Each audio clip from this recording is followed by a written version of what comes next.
LAC का तनाव छोड़िए, समंदर में शुरू हो गया असली खेल।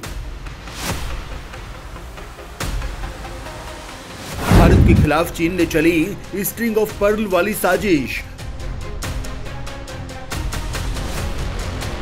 भारत को फंसाने के लिए चीनी नौसेना चोरी छिपे कर रही षड्यंत्र।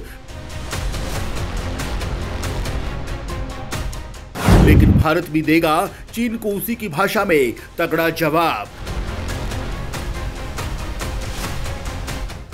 स्ट्रिंग ऑफ पर्ल को जवाब देगा भारत का नेकलेस ऑफ डायमंड। दोस्तों, पिछले दिनों एक नाटकीय घटनाक्रम के चलते चीन ने अपना एक जासूसी पोत जिसका नाम है युआंग वांग 5 उसे भेजा। पहले बताया गया कि इसे हिंद महासागर में भारत के विशेष आर्थिक क्षेत्र यानी ईच या यूं कहिए भारतीय जल क्षेत्र की तरफ दौड़ाया। उसका मकसद था भारत जिस महा हथियार अग्निबाण का परीक्षण करने जा रहा है उसे रोकना। भारत ने इस मिसाइल को देखते हुए इसकी टेस्टिंग को रोक दिया।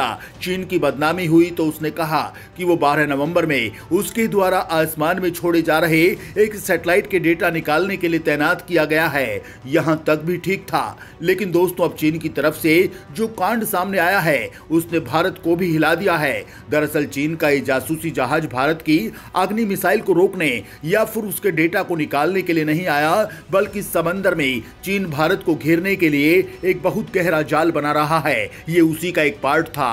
इस षड्यंत्र के सामने आने के बाद हर कोई हैरान है। चीन की साजिश को दुनिया स्ट्रिंग ऑफ पर्ल कह रही है।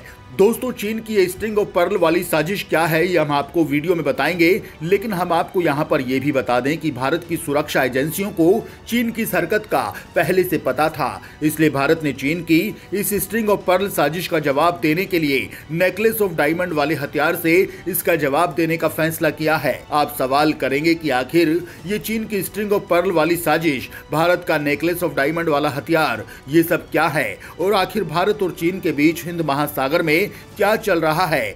भारत अपनी मॉरिशस के अगलेगा द्वीप में सैन्य ठिकाने पर क्या कर रहा है, ये सब बताएंगे आपको इस वीडियो में, तो बने रहिएगा अंत तक। एलएसी नहीं, समंदर पर हो रही है टक्कर।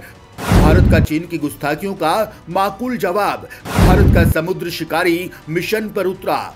दोस्तों, चीन का दावा है कि उसने दुनिया पर राज करने के लिए सबसे बड़ी नौसेना बना ली है और इसी के दम पर वो भारत सहित दर्जनों देशों के जल क्षेत्र में घुसने का प्रयास करता है। इतना ही नहीं, चीनी सेना के खतरनाक युद्धपोत मलक्का स्ट्रेट के रास्ते अफ्रीका के जिबूती स्थित नेवल बेस तक गश्त लगा रहे हैं। यही नहीं, चीनी जासूसी जहाज लगातार हिंद महासागर में टोह की फिराक में आ रहे हैं। वहीं चीनी नौसेना पनडुब्बियों का हिंद महासागर का दौरा भी तेज हो गया है। ऐसे में रक्षा विशेषज्ञों का कहना है कि चीन अपनी स्ट्रिंग ऑफ पर्ल्स की नीति के तहत हिंद महासागर में भारत की घेराबंदी करने में जुट गया है। स्ट्रिंग ऑफ पर्ल्स का मतलब होता है मोतियों की माला। चीन का बीआरआई प्रोजेक्ट भी इसी का हिस्सा है और चीन की साजिश का जवाब देने के लिए भारत ने भी कमर कस ली है और भारत ने अपने दो दोस्त देशों फ्रांस और जापान के साथ मिलकर ड्रैगन के खिलाफ नेकलेस ऑफ डायमंड नीति को मजबूत किया है और लगातार इसमें जुटा हुआ है। इसी रणनीति के तहत भारत ने अपने समुद्री शिकारी P-8I विमान फ्रांस के रियूनियन द्वीप नेवल बेस पर उतार दिया। इतना ही नहीं, भारत के युद्धपोत जापान तक पहुंच चुके हैं। भारतीय नौसेना ने तीसरी बार बेहद शक्तिशाली P-8I निगरानी विमान को रियूनियन द्वीप पर उतारा है। भारत ने यह कदम ऐसे समय पर उठाया है जब चीन ने पश्चिम हिंद महासागर में अपनी मौजूदगी को काफी बढ़ा दिया है। कहा तो यह भी जा रहा है कि चीन अफ्रीका में एक और नेवल बेस बनाने जा रहा है। इससे पहले साल 2020 में भारतीय नौसेना ने अपने शिकारी को रियूनियन द्वीप पर उतारा था। यही नहीं, P-8I निगरानी विमान ने इस इलाके में तैनात फ्रांस के युद्धपोतों के साथ मिलकर सर्विलांस का काम किया था। भारत ने इस विमान को ऐसे समय पर रियूनियन भेजा है जब भारत ने पहले त्रिपक्षीय नौसैनिक अभ्यास को दो पूर्व अफ्रीकी देशों तंजानिया और मोजाम्बिक के साथ मिलकर अंजाम दिया है। यह अभ्यास पश्चिमी हिंद महासागर में अफ्रीका महाद्वीप के पूर्वी तट पर अंजाम दिया गया। हिंद महासागर पर भारत का सबसे बड़ा मिशन, अगलेगा सैन्य ठिकाने पर चीन के खिलाफ एक्शन। दोस्तों, भारत ने चीन की स्ट्रिंग ऑफ पर्ल्स की नीति को मात देने के लिए नेकलेस ऑफ डायमंड नीति को मजबूत करना शुरू कर दिया है। दोस्तों, आपको बता दें कि हिंद महासागर दुनिया के लिए बहुत ही अहम है। दुनिया का 2/3 तेल, 1/3 सामान और विश्व के आधे कंटेनर इसी हिंद महासागर के रास्ते से होकर गुजरते हैं और यही वजह है कि भारत इस पूरे क्षेत्र में अपनी पहुंच को बढ़ा रहा है।